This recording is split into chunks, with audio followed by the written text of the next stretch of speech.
एक बार एक गांव में कृति नाम की लड़की रहती थी। कृति गांव की ही एक कोठी में रहती थी, जहां कृति के बाबा गांव के सबसे बड़े जमींदार थे। लेकिन उसके पिता की जुआ खेलने की लत ने उसके पूरे परिवार और दौलत को बर्बाद कर दिया। कृति के परिवार में कोई नहीं था। असल में कृति के पापा ने एक बार जुआ खेलते समय अपना सब कुछ दांव पर लगा दिया और वो हार गए। जुए में हारने पर दौलत तो गई ही गई, साथ ही साथ कृति की माँ ने भी तंग आकर जहर खा लिया।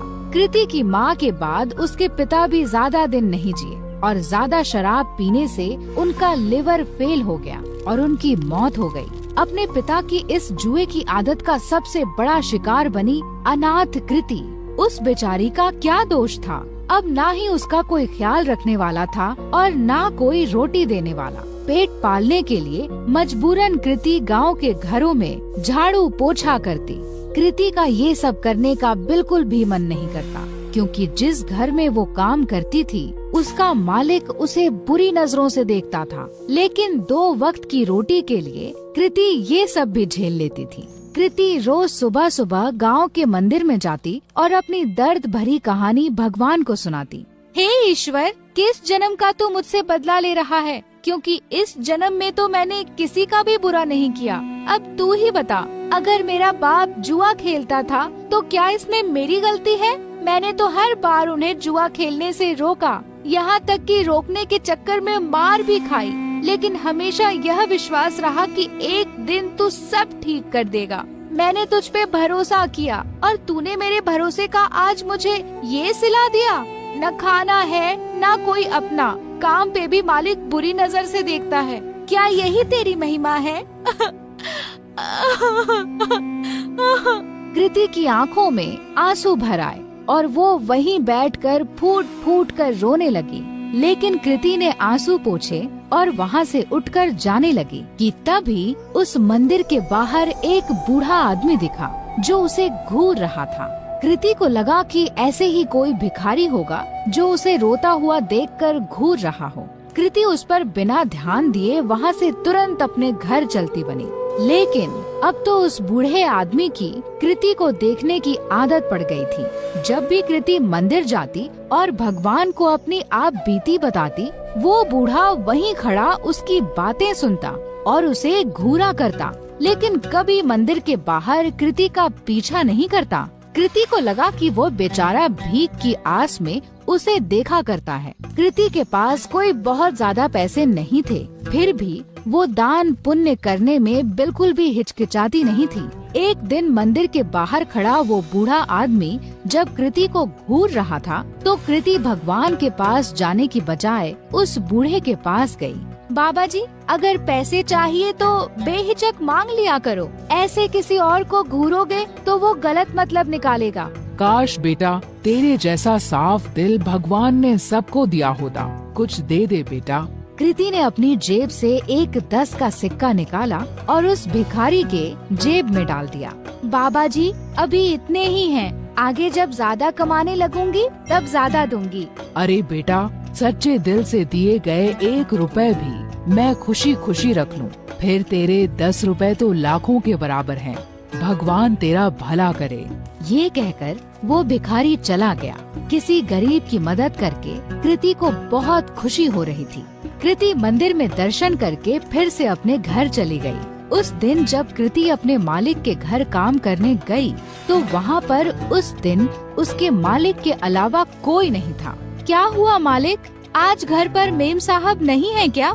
मेम साहब, वो तो आज अपने मायके गई हुई हैं। वैसे उनके बारे में क्या पूछ रही हो? भला तुम्हारे और मेरे बीच में उनकी क्या जरूरत? अपने मालिक से ये सुनकर कृति कुछ सहम सी गई। मालिक, मैं जरा घर की साफ सफाई कर देती हूँ। ये कहकर कृति घर की साफ सफाई करने लगी। अपने मालिक के डर के मारे आज कृति ने जल्दी जल्दी सारा काम खत्म कर दिया। लेकिन काम करके जैसे ही कृति घर जाने के लिए दरवाजे की ओर बढ़ी, वैसे ही उसका मालिक दरवाजे के सामने आकर खड़ा हो गया। मालिक, दरवाजे से हट जाइए, मुझे घर जाना है। लेकिन मालिक अपनी जगह से टस से मस न हुआ। और वहीं खड़ा रहा। मालिक, दरवाजे से हटिए, ये कहकर जैसे ही कृति ने मालिक को दरवाजे से हटाने की कोशिश की, वैसे ही मालिक ने कृति का हाथ पकड़ लिया। अरे ऐसे कैसे जाने दूं? आज तो मौका मिला है मुझे, बीवी भी घर पर नहीं है, आज तो तुझे नहीं जाने दूंगा। ये कहकर मालिक तुरंत कृति पर लपका। डरी सहमी कृति तुरंत अपनी इज्जत बचाने के लिए भागी, लेकिन उसका मालिक उसका पीछा नहीं छोड़ रहा था। तभी एक कोने में कृति को डंडा पड़ा हुआ दिखा और वो उसके पीछे दौड़ी। अब की बार कृति का मालिक जैसे ही उसे पकड़ने के लिए लपका, वैसे ही कृति ने उस डंडे को उठाकर उस मालिक के सर पर दे मारा और तुरंत दरवाजे से निकलकर वहाँ से भाग गई। फूट फूट कर रोती कृति बिना रुके भागती जा रही थी। भागते भागते रात में कृति उस मंदिर पहुँची जहाँ वह रोज सुबह जाती थी। मंदिर में पहुँचते ही कृति भगवान की मूर्ति के चरणों में जा गिरी।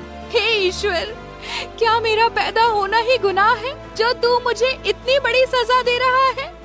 क्या गरीब और लाचार होने की यही सजा होती है कि कोई भी आकर हमारी इज्जत पर हाथ डाले? कृति की आंखों से फिर आंसू फूट पड़े। कृति ने आंसू पोंछकर जब आस-पास देखा तो पाया कि वो बूढ़ा आदमी फिर वहीं खड़ा था। बाबा, अब मेरे पास कुछ नहीं है आपको देने को। बच्चा, मैं तुमसे भीख लेने नहीं बल्कि कुछ देने आया हूँ। लेकिन क्या? तेरी कोठी के पीछे वाले कमरे में एक जादुई खजाना है जो सही समय आने पर अपने आप तेरे हाथ में आ जाएगा। ग्रहों की दिशा बता रही है कि आज ही वो सही समय है। कृति पहले से ही परेशान थी और ये सब सुनकर उसे और गुस्सा आ गया। बाबा जी, आपने मेरा दिल बहलाने के लिए ये सब कहा, मुझे बहुत अच्छा लगा, लेकिन मुझे झूठ पसंद नहीं। ये कहकर कृति अपनी कोठी की ओर चल दी। उसे बार बार ये डर सताए जा रहा था कि अगर उसका मालिक बेहोशी से उठ गया तो उसे जिंदा नहीं छोड़ेगा। वहीं दूसरी ओर उसके दिमाग में उस बूढ़े भिखारी की भी बात चल रही थी। घर पहुँचते पहुँचते आसमान में बादल छा चुके थे और ऐसा लग रहा था कि मानो जैसे बहुत जोर की बारिश होने वाली है। कृति के कोठी में पहुँचने के कुछ देर बाद ही बारिश शुरू हो गई और बहुत जोर से पानी बरसने लगा। मूसलाधार बारिश के चलते कृति की पुरानी कोठी की छत से पानी टपकने लगा।